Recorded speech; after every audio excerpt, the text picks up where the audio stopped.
Hello, friends, and welcome to another episode of Sorcerer's Spellbook. With me today is Grizzdrop. Hello. Hello. We're going to be talking about the heat metal spell, but first I'll allow her to introduce herself and what's your relationship to Dungeons and Dragons? I'm a huge fan. I'm Grizzdrop. I've been a DM for years now. Specifically going on since about 2016. I've been running games on Roll20 almost nonstop, pretty much. It's usually several games at once. But I know that's pretty much it when it comes to D&D relationship. Well, that's yeah, you play the game a lot. You seem to know your stuff. You've coached me through some difficult times, and I appreciate that. That's what a GM does. They help people out, usually, if they have time. All right, the spell you chose to talk about today was a heat metal. Mm-hmm. Why is this a particular favorite of yours? Well, favorite is a bit of a stretch. On the one hand, as a GM, that is a spell that I actually cringe at whenever my players use it because it is such a good spell. It is one that it's like, oh god, the battle's going to be over in a minute because, like, because they're using heat metal on my patty over here and they're wearing armor that they can't remove. Oh yeah, we'll get into that. First, I guess I should go over the details of the spell. All right, the spell today's featured spell is heat metal. It is usable by the bard and druid.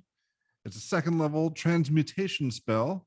The casting time is 1 action. It has a range of 60 feet and a duration of concentration up to 1 minute. The components are verbal, somatic, and material. The material is a piece of iron and a flame. Here's the spell description.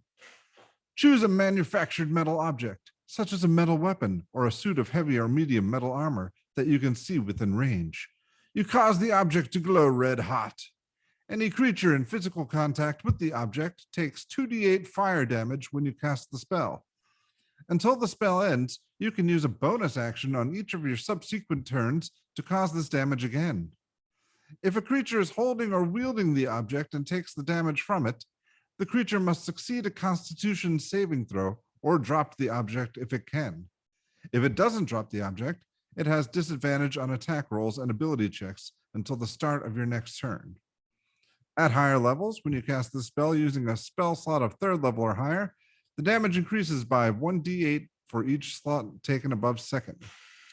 To me, this seems like a really brutal spell. Thematically, one of the most brutal in the game. There are a lot of ways I would prefer to die than being cooked alive in my own armor. I agree. It is a very powerful spell. If you have a bard or druid in the party, I highly recommend you take that spell because unless you're playing against purely, bestial enemies or people that are like wearing no armor, such as monks and druids that use leather armor if they're wearing armor, you're pretty much going to be trolling your GM at that point. Going, okay, there's an enemy over there holding a sword. They might be able to drop that, but they're going to be at disadvantage for fighting because that's what they're good at, swords. The GM has to make up something on the fly to Well, also, combat. Yeah, correct me if I'm wrong, but it didn't make any distinction between magical or non-magical. So if they have a special magic sword that they prefer to use, that you could heat that, correct? Correct. There's nothing stopping it from that, unless of course the DM decides that, I'm ruling that you can't target magical items. Well, there's nothing in the spell that says you can't. Sure. So technically, yes, the GM can say that, but the players will start shaking their heads at them if they do. But yeah, you mentioned armor before. That's that's the prickly pear there. What are there any rules regarding how to take off your armor? Does it? Yeah. Yeah. I didn't actually look that up directly, so it's not fully in my head. But in terms of battle, there's no conceivable time that you have in an actual battle to remove Right. your armor, because armor, getting in and out of armor, takes minutes. Right. Plural. Okay. So that's And not it's something you're doing in battle. correct. So you're gonna cook until you break this dude's concentration. Yep. Oh, that's horrible. And it's potentially 60 feet away. So if you got like, a melee guy in heavy armor, and you got your bard 60 feet away over there, they cast a spell, they continue to run at 60 feet further and further away. There's no way that the guy in the middle of things is going to be able to catch up with them. They don't have to stay within 60 feet. They just have to cast it at 60 feet and stay concentrating on it. And it's bonus action to continue to damage. So that's it hurts me to think about. Yeah. But what about the bonus action? That's something that it's a little bit confusing for me. All right, until the spell ends, you can use a bonus action on each of your subsequent turns to cause this damage again. I mean, they're in armor. It's burning their skin. What are you doing with the bonus action that's not already happening? All right. Well, let's say you got the bard or maybe the druid, but I'll go with the bard because bards. I play bards too. I love bards. Sure. The bard can be over there strumming on their instrument, like guitar, lute. Mine uses a banjo, and they cast the heat metal the first turn. They're far enough away from the enemy, and there's no other enemies nearby them. They continue to hide or run away or whatever. They can still they don't necessarily have to cast spells during their turn. They can be using other things, like using their I think they can use bardic inspiration on an action and not a bonus action. I'm not 100% on that, but there's some other things I know they can do that's not using up their concentration or their bonus act. Possibly spells, or if they're a battle bard, maybe one with a bow and arrow, they could be launching sniper rounds with their arrows right at the enemy, and at the same time, bonus action, heat metal, bonus action, heat metal, and use the attack. But I'm saying this is a continuous effect. Yes, I'm the paladin in the armor. I'm burning. What is that bonus action doing? That bonus action is basically pulsing the armor and making it heat up again, as far as they're concerned, because they take more damage. That's rude. Yep, and if the spell also indicates that they get disadvantage on their attacks against other things because they're distracted by the heated armor. As you would be, yeah, that's fair.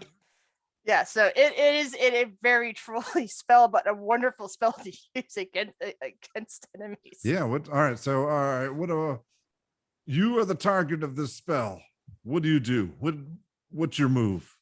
Well, if it's against a weapon that I'm holding, I immediately drop that weapon. And if I'm a spellcaster, if I'm like a weapon building spellcaster, like, again, you got things like bards, you got people who are multi-classed, then I start, going after whoever did this. And if I'm like the master and a bunch of minions around, I'll start sending the minions to go target the guy that's doing this to me. But if I'm like a lone enemy out there, then I'm pretty much screwed. Because I can't get to the guy who's doing this. Oh, that's so sad. Yeah. I mean, that's something I didn't even think of. Those guys, the heavy armor, they're not too quick, Mm-hmm. And the little scrawny bard hopping around. Yeah, you're never going to catch him. Yeah, that's why bards are actually quite useful in those sort of circumstances. If they're doing their spell book right, they got something they can do that. Oh yeah, bard's gonna. Yeah, not necessarily a bad rap. People know they're great, but they're still a lot of fun to make fun of. Yeah. Every class could be both great or the dumbassery if you don't use them properly. Are you? Is this to me in particular? not at all. I'm thinking about like the fighter who just fights and doesn't know how to actually optimize their skill set. No, if you're just having fun, it doesn't matter what your skill set is. Thank you. That's actually the most important one. Fun. Yeah, sure. I guess we've covered about all of heat metal we're going to cover.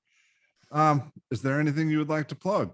I pretty much have all of my D&D games up on YouTube. Probably it's under my name, Leslie Mann, or you might be able to find it just looking up Grizzdrop.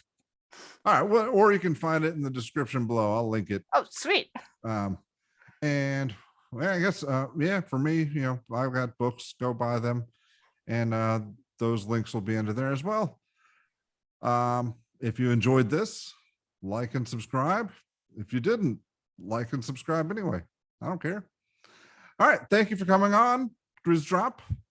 Oh, you're welcome. See you in the future. See ya.